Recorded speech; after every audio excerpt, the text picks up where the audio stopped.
When Jesus heals a woman who suffered from a hemorrhage for 12 years, he turns to her and says, "Daughter, your faith has saved you." What is going on here? Deacon Phil here. Welcome back. If you remember this healing, it happens as Jesus is heading to heal Jairus' daughter, who is desperately ill. A healing within a healing, if you will, tragedy and healing intertwined. The story of Jairus' daughter and the woman with the hemorrhage are interwoven in St. Mark's Gospel and forever in our understanding of Jesus. These are healings for the prominent and the anonymous.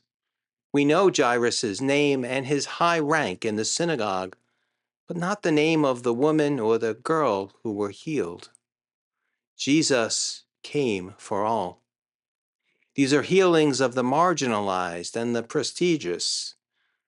The daughter of a public synagogue official and then an unnamed, unclean woman by Jewish custom with a private illness. Jesus came for all. These healings are driven by faith and honesty, exhaustion and desperation, despair and trust. The woman with the hemorrhage has exhausted all her possibilities, all her money and her status. She would have been considered unclean by Mosaic law and ostracized from her community. Yet, when Jesus is all you have, Jesus is all you need. Consider that Jesus did not have to stop to talk to her. After all, she was already cured.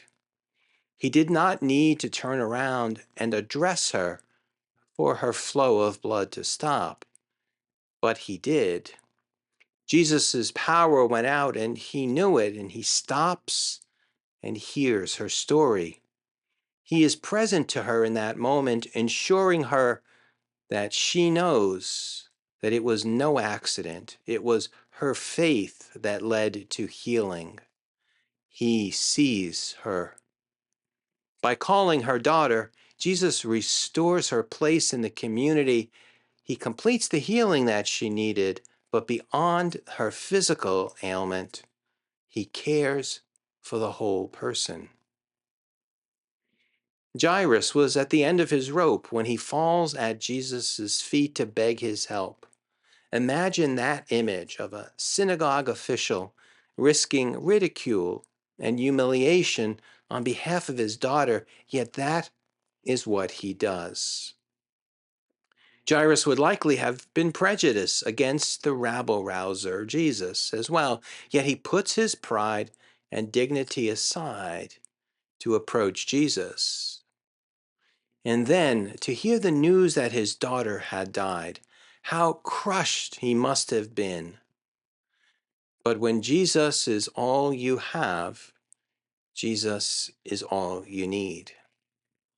As Jesus enters Jairus' house, he throws out the fickle crowd that has now turned against him because true faith allows no room for doubt. After restoring Jairus' daughter to life, Jesus ensures that she gets something to eat. He cares for the whole person and her family. Yet we can ask the question, who is this that even death obeys? Maybe it would be easier to imagine a limited God or a God who is an absentee landlord. We can try to downplay the signs of Jesus' divinity. Maybe the girl really wasn't dead, but only asleep after all. Maybe the woman with the hemorrhage was going to be healed anyway. But what does your experience of God tell you? What healings and rebirths have you seen in your own life, perhaps to yourself or to others in your family? Week after week, we hear God telling us to not be afraid, insisting that we are made for heaven. We hear of a God who came to earth to share in our humanity and call us to himself.